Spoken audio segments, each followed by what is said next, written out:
Thank you so much, Madam Chair, and thank you, Chair Powell, for being here with us today.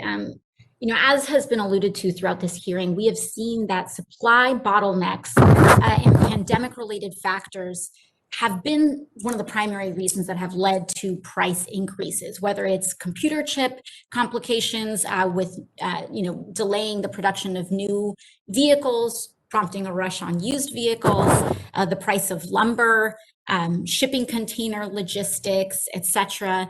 We know that these price increases were not caused by changes in interest rates. They were caused by supply chain complications. Now, just to reiterate, you have said that these price increases are transitory, correct? Yes. Yeah, we said that we think they will be. Of course, we lack certainty on that, but we do believe that's the case. Thank you. And if drivers of recent inflation are supply chain issues and potential areas of underinvestment, do you think that these issues are best resolved through investments making that supply chain more resilient or higher interest rates? Well, if we see things that are temporary or transitory and that should move through and go away because they're associated with an event, the opening of the economy, then it would be inappropriate for us to tighten policy, which really has the point of which is to slow down economic activity and slow the recovery. It would be inappropriate. It's a difficult judgment to make, though, is the thing. Thank you. And recently, the BLS reported that the first 3 months of 2021 were the best quarter of wage growth since at least 2001. Now, my concern, to be frank, is that a misplaced diagnosis playing out with inflation could cause the Federal Reserve to prematurely raise rates and constrain wage and employment gains that have been beneficial to millions of Americans. This means that, if we do take that step back, millions of Americans, especially marginalized communities, will be left with limited opportunities to be employed at an adequate and livable wage.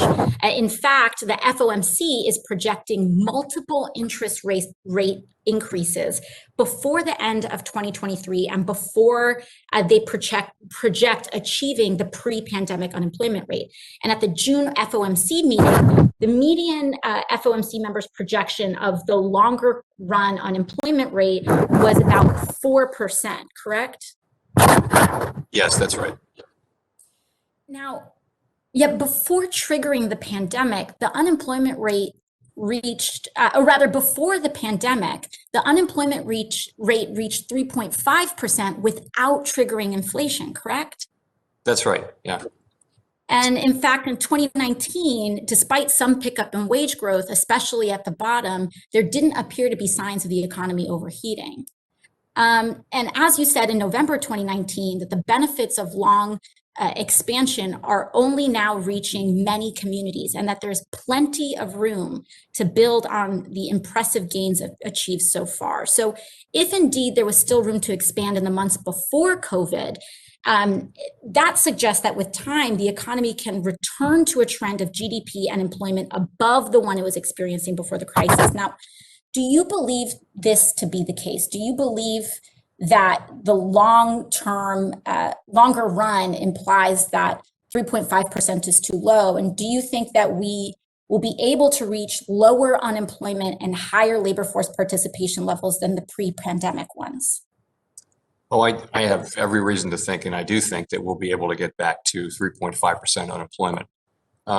Participation is very much affected by the age of the population, so that's a question. I'm quite sure we can get to high levels of participation again.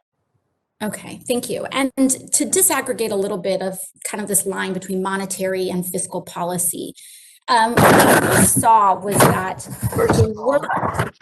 the World Bank recently summarized estimates from market forecasters that the United States may be the only country that will leave the pandemic with higher GDP than pre-pandemic projections had estimated.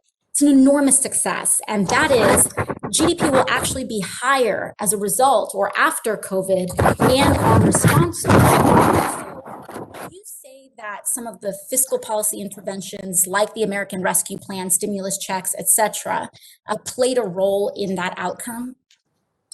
Oh, yes, I think so. The forecast of many is that we will be, by the middle of next year, we'll be above the prior trend, not the prior level, but the prior growth trend, which is an incredible achievement. And I attribute it to the CARES Act and the fiscal policy that went so far, so fast. I think we'll in history get a lot of credit. Thank you very much.